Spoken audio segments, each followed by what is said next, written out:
You may recall during our Matters of the Heart Week, Sean Stryker talked to Delmarva native Mike Hall about his brush with death. He survived a heart attack that's commonly known as the Widowmaker. It's called that because most victims don't survive. Now, during that interview, Mike touched on some of his accomplishments over the years, including earning the title Strongest Drug-Free Man in the World. What led up to that accomplishment is nothing short of amazing. Think about it, a weightlifter competing in an era where steroids were the norm, not the exception. And let me tell you, the rest of the story is what makes Mike Hall this week's Delmarva Treasure.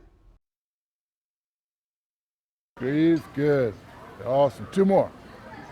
Squeeze, that control, good. As a fitness trainer at the University of Maryland Eastern Shore, Mike Hall knows his way around the weight room. But his journey to becoming a drug-free world powerlifting gold medalist started humbly as a child growing up in Dagsboro. I went into the woods and I created a tree branch. And I put it between two old car rims. And that's what I would use as my weight training apparatus. Hall says he didn't even know people could build muscle until he saw pictures of famed bodybuilder Charles Atlas in magazines. I seen men, they were in magazines, and of course they were implementing exercises. And that's when I realized, wow, people actually build muscles.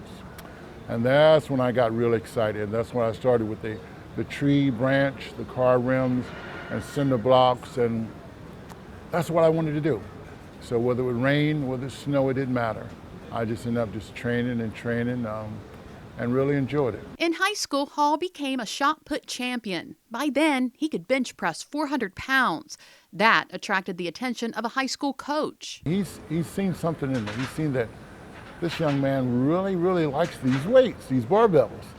And so he showed me a couple of lifts. I think it was French curl and the curl. And he said, if you just continue to do these, and he showed me the form on it, and from there I went on. Hall went on to enlist in the Marine Corps, where he learned of a lifting team. What happened next would change the course of his life. I went to join the team. That's when this drill instructor introduced me to steroids. And of course, in the Marine Corps, you speak with respect and honor. And he asked me, did I want to become a champion? And I said, yes, sir, the private does. He says, do you want to become somebody? I stood at attention and said, yes, sir.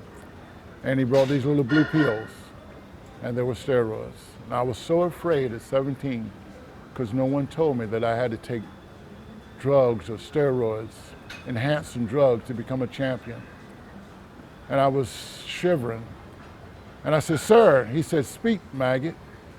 I said, the private will be a champion one day, because I refused him. And he with a big belch, he growled and said, guess what? Get out of here and you'll never become anybody. That statement left Hall with an emotional scar, but it also challenged him. My quest was, because I still had that emotional scar, was to show not just him, that guess what? The whole world, that I can be the best. Hall would go on to not only outlift that drill instructor, but many other lifters without the use of steroids. In 1986, in Texas, I was the first human to total 2,021 and 2,200 pounds subjected to a urinalysis test or drug test. And that's when they declared me the strongest natural man in the world. But with success came backlash. That's when I was hated. I was threatened. I had drug users who wanted to bump me off because I didn't realize what a big industry that steroids was. A big, it was a $1 billion enterprise. Despite it all, Hall went on to become a 5-time drug-free world powerlifting gold medalist. He has also amassed 10 national powerlifting titles and is a 2-time Pan Am Games gold medalist. He's even crossed racial boundaries by becoming the first African-American super heavyweight powerlifter in history to win a world powerlifting championship. Who can start from a branch and end up with 5 gold medals? Hall retired from powerlifting in 1991, and in 1992 he appeared on a poster as part of a campaign by the National Federation of High Schools to combat steroid and drug use. Push it out, come on. All right, come on, work for it, all right. But Mike almost lost it all when he suffered what's called a widowmaker heart attack in December of 2013. It's called that because few survive it. Mike says a lifetime of physical fitness saved his life. My doctors, the doctor that worked on me, he told me that I had a very, very strong heart and that it was very fortunate that I was able to work out all my life. Because even though I had 100% blockage, a lot of the arteries and capillaries collaborated with each other. That was a plus. Mike says, according to his trainer, he has a lot more to do. And your trainer? Which is God. I thank him always because he allowed me to be able to come back, because he's not done with me, to allow me to be able to share with the young people about what it takes, the message, the crusade message of being drug-free, because there's so much out on the line now. But guess what? I used to go to schools and tell young people that if I died tomorrow, that I'm the happiest man in the world. Why? Because I didn't go to the left. I didn't go to the right. I stayed straight ahead. And to me, Lisa, that means more than all the money in the world.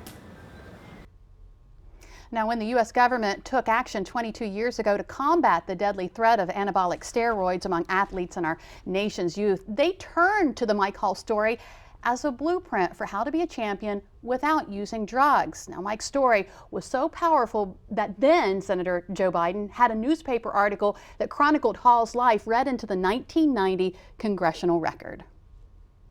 Wow. Well, from a powerful man to a powerful life change, experts say organization is key in reducing stress. So up next, we're going to hear some tips on how to remodel your closet and how a large customized closet is no longer out of reach. And when you're reaching for your outfit in the morning, do you find yourself having no idea what to wear? We hear about an app that may help. And that's not all. They may also help you impress the folks at work. We learn more next. And a little later on, we're at the Delmarva Life Kitchen making a pretty impressive dish, sauteed lump crab with mushrooms and leeks. Delmarva Life will be right back.